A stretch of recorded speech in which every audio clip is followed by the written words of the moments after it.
दिनै डिब्रुगढ़ मुलुगसोलोंसालिनि बर' डिपार्टमेन्ट आरो डिब्रुगढ़ मुलुगसोलोंसालियाव थानाय बर' फरायसाफोरनि गोदान बर' फरायसाफोरखौ बरायनाय हाबाफारि बेयो दिनै 11थि जाबाय। दा बेवहाय दुलाराय बर' फरायसा आफादनिफ्राय बिथांमोना डिब्रुगढ़ मुलुगसोलोंसालि बर' स्टुडेन्टनिफ्राय आंखौ बिथांमोना हांख्राय हरदों आरो बेवहाय बाहागो लानो मोननानै आं गोजोननाय मोनदों आरो जाय फरायसा गोदान एडमिशन लाफैदों बिथांमोनखौ आं डिब्रुगढ़ मुलुगसोलोंसालियाव बरायदों आरो बिथांमोनखौ आं बेखौनो खावलायदों दि डिब्रुगढ़ मुलुगसोलोंसालियाव फैनानै मुलुगसोलोंसालिनि मुंजों लोगोसे जिल्लानि ओनसोलनि आरो बिमा बिफानि मुंखौ लाखिनो थाखाय आं बिथांमोनखौ खावलायदों। लोगोसे बे खोब गोजोनथाव बाथ्रा देग्लायनिफ्राय डिब्रुगढ़ मुलुगसोलोंसालियाव बर' डिपार्टमेन्टआव माने जोंना स्टुडेन्टआ बुरजासिन जाबाय आरो फैनाय समाव बांसिन जानो थाखाय बुरजानिफ्राय बुरजासिन एडमिशन लाफैनो थाखाय आङो खावलायदों आरो मोनसेबाव गोजोनथाव बाथ्राया बेनोदि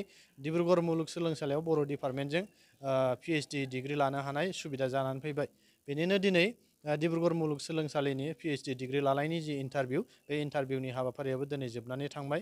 दा बेनि थाखाय आं बेखौ डिब्रुगढ़ मुलुगसोलोंसालि बर' डिपार्टमेन्टखौ आरो फुल प्लेजेड दाफुंनांगौनि थाखाय आसाम सरकार आरो BTR सरकार आरो लोगोसे बर' कसारि गावहायुङारि खुंथायनि जि सरकाराव थानाय दैदेनगिरि बिथांमोनखौ खावलायनो लुबैदों बेनि गेजेरजों जाहाथे फैबाय थानाय समाव जेसे हायो थाबैनो नैबे डिब्रुगढ़ मुलुगसोलोंसालि बर' डिपार्टमेन्टखौ फुल प्लेजेड खालामनांगौ आरो नांगौ बायदि फेकाल्टिसफोर हरनांगौ आरो सिट जि एडमिशननि खथा बेखौ बारायनांगौनि थाखाय जि सावरायनांगौ बिथांमोना सावरायनांगौ।